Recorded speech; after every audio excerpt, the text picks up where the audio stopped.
Hello friends, welcome back to my YouTube channel. दोस्तों, गढ़वाल का पवार या परमार राजवंश वाली पहली वीडियो हमने आपको प्रोवाइड करा दी थी। आज पवार वंश से संबंधित दूसरी वीडियो है। चलिए शुरू करते हैं। पहला प्रश्न है, परमार वंश का 37वां राजा कौन था? ऑप्शन है सुदर्शन शाह, अजयपाल, ललित शाह और प्रताप शाह।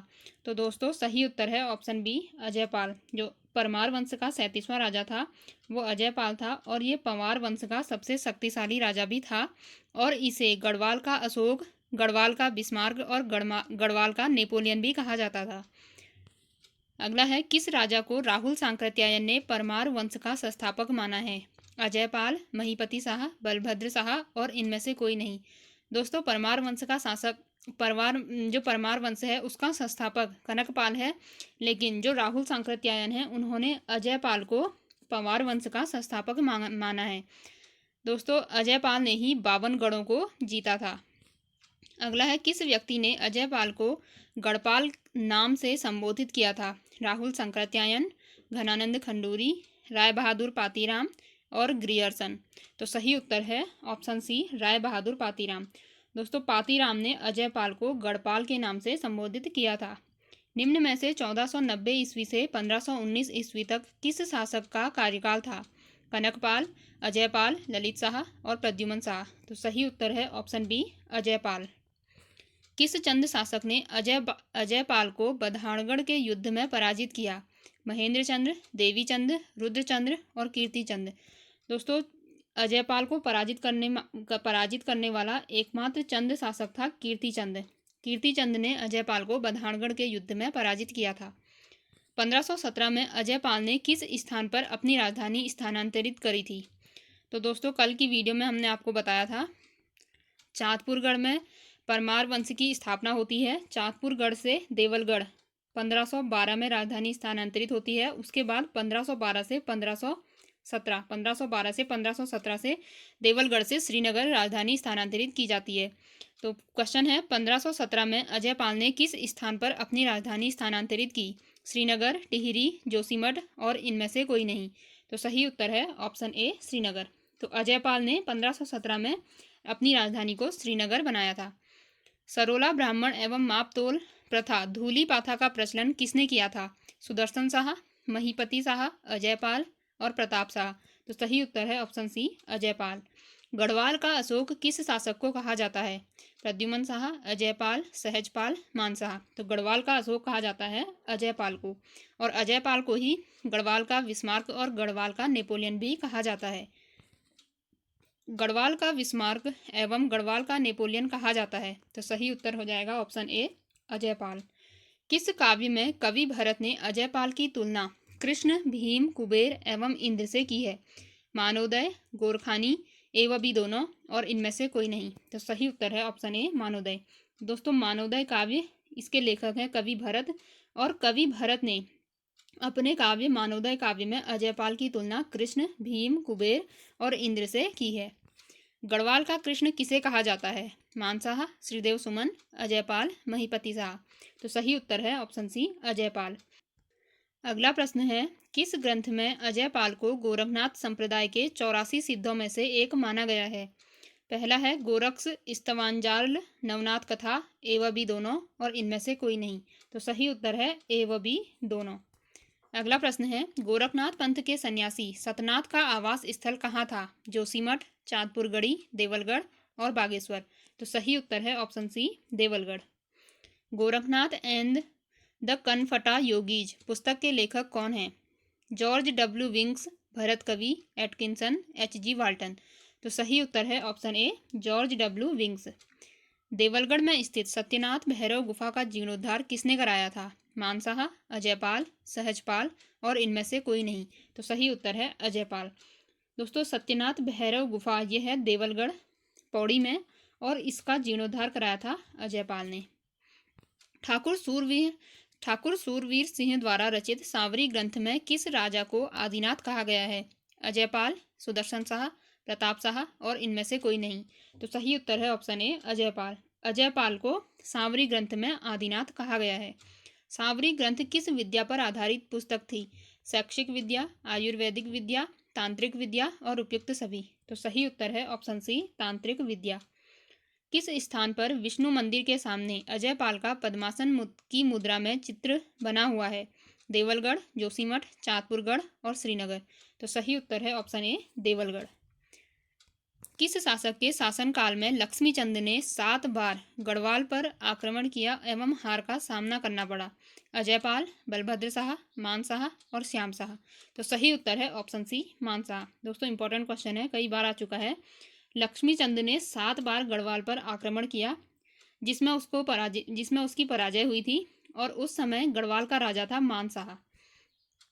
किस शासक के समय भरत कवि ने मानवोदय काव्य की रचना की थी? मान शाह, श्याम शाह, ए व बी दोनों और इनमें से कोई नहीं। तो सही उत्तर है ऑप्शन ए मान शाह। दोस्तों मानवोदय काव्य मान शाह के टाइम में इसकी रचना की गई थी और इसकी रचना करी थी कवि भरत ने।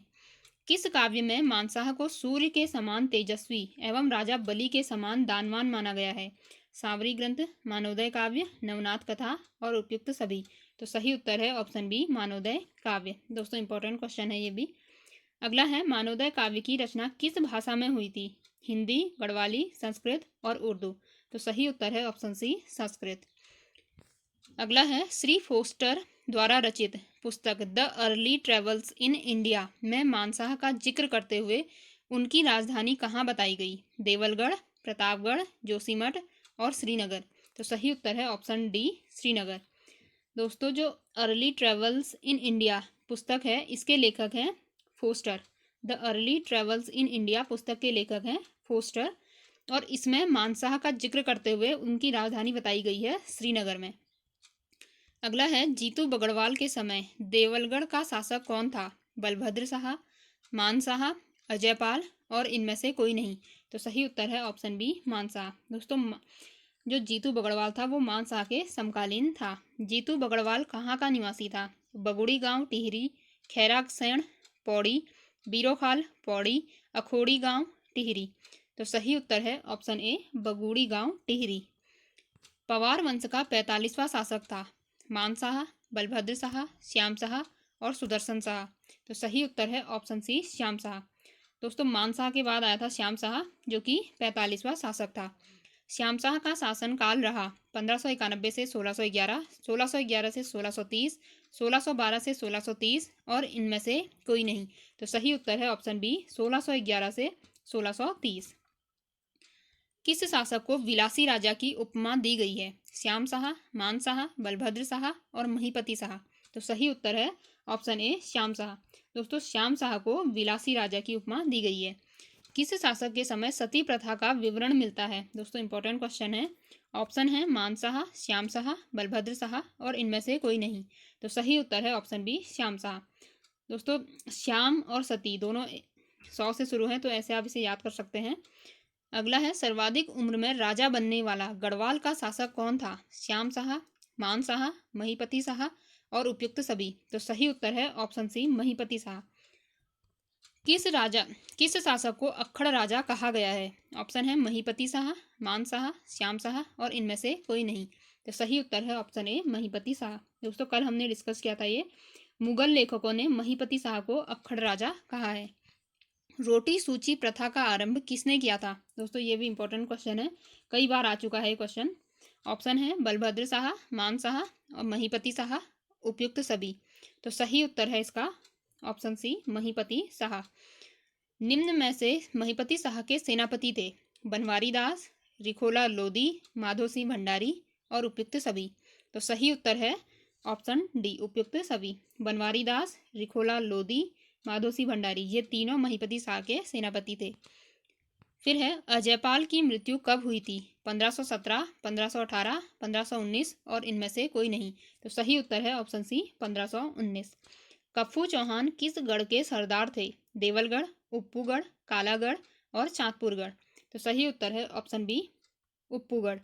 निम्न में से कौन स्वयं को पशुओं में सिंह और पक्षियों में गरुड़ की तरह हूँ कहता था?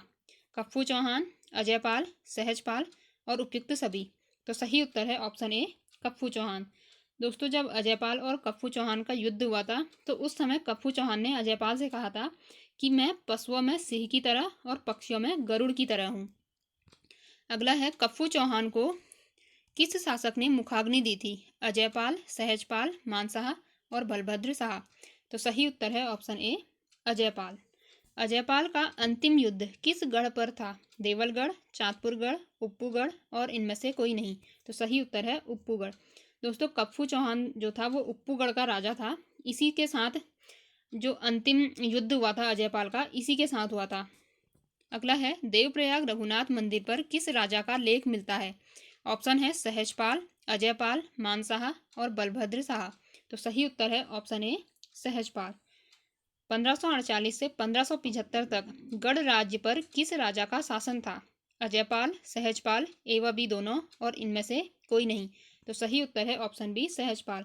दोस्तों सहजपाल ये अकबर के समकालीन था और इसने 1548 से 1575 तक गढ़वाल पर शासन किया था। अगला है निम्न में से अकबर के समकालीन शासक कौन था? कनकपाल, अजयपाल, सहजपाल और उपयुक्त सभी। तो सही उत्तर हो जाएगा ऑप्शन सी सहजपाल। किस शासक के समय अकबर ने गंगा के स्रोत को खोजने के लिए एक दल भेजा था? सहजपाल, अजयपाल, बलभद्र शाह और इनमें से कोई नहीं। तो इसका सही उत्तर है ऑप्शन ए सहजपाल। दोस्तों जो सहजपाल था ये अकबर के समकालीन था। सहजपाल के ही समय अकबर ने गंगा के स्रोत खोजने के लिए अपना एक दल गढ़वाल पर भेजा था। अगला है पवार वंश के 43वें राजा निम्न में से थे? बलभद्र शाह, कनकपाल, अजयपाल और सहजपाल। तो सही उत्तर है ऑप्शन ए बलभद्र शाह। दोस्तों बलभद्र शाह एकमात्र ऐसा शासक था, इसी के समय से जो है इनके जो शासकों के नाम हैं उनके पीछे शाह की जो उपाधि है वो लगना शुरू हुआ था। अगला है 1581 में ग्वालदम का युद्ध किन दो राजाओं के मध्य हुआ था? अजयपाल व कीर्तिचंद, बलभद्र शाह व रुद्रचंद्र, सुदर्शन शाह व देवीचंद और इनमें से कोई नहीं। तो दोस्तों ग्वालदम का युद्ध हुआ था 1581 में बलभद्र शाह और रुद्रचंद्र के बीच में। दोस्तों इसी युद्ध में जो रुद्रचंद्र का सेनापति होता है पुरुषोत्तम पंत, उसकी मृत्यु हो जाती है और रुद्रचंद्र इसमें हार जाता है। अगला है निम्न में से किस व्यक्ति ने बलभद्र शाह की तुलना भीम से की थी? भरत कवि, जॉर्ज ग्रियर्सन, कवि देवराज और उपयुक्त सभी। तो बलभद्र शाह की तुलना भीम से की है कवि देवराज ने। बलराम, दुलाराम शाह व बहादुर किस शासक के अन्य नाम हैं? बलभद्र शाह, सुदर्शन शाह, अजयपाल, मानशाह। तो सही उत्तर हो जाएगा ऑप्शन ए बलभद्र शाह। बलभद्र शाह के नाम है बलराम, दुलाराम शाह, बहादुर शाह और बलराम शाह। ये सब नाम हैं बलभद्र शाह के। अगला है ग्वालदम युद्ध में रुद्रचंद्र की हार के साथ किस सेनापति की मृत्यु हुई थी? कप्फू चौहान, पुरुषोत्तम पंत, माधो सिंह भंडारी और इनमें से कोई नहीं। तो जो रुद्रचंद्र का सेनापति था पुरुषोत्तम पंत, इसी की मृत्यु हुई थी ग्वालदम के युद्ध में। लास्ट है किस राजा ने सर्वप्रथम अपने नाम के आगे शाह की उपाधि धारण की थी? बलभद्र शाह, सहजपाल, अजयपाल और सुदर्शन शाह। तो सही उत्तर है ऑप्शन ए बलभद्र शाह। तो दोस्तों ये थे आज के कुछ महत्वपूर्ण प्रश्न। बाकी के क्वेश्चनों को हम कल की वीडियो में कवर कर लेंगे। अगर आपको यह वीडियो अच्छी लगी तो please like, share and subscribe my YouTube channel. और अगर आप हमारे चैनल से रिलेटेड कोई भी अपडेट लेना चाहते हैं तो आप हमारे टेलीग्राम चैनल को फॉलो कर सकते हैं। टेलीग्राम का लिंक हम डिस्क्रिप्शन में डाल देंगे, आप वहां से हमें फॉलो कर सकते हैं। मिलते हैं नेक्स्ट वीडियो में। Thank you.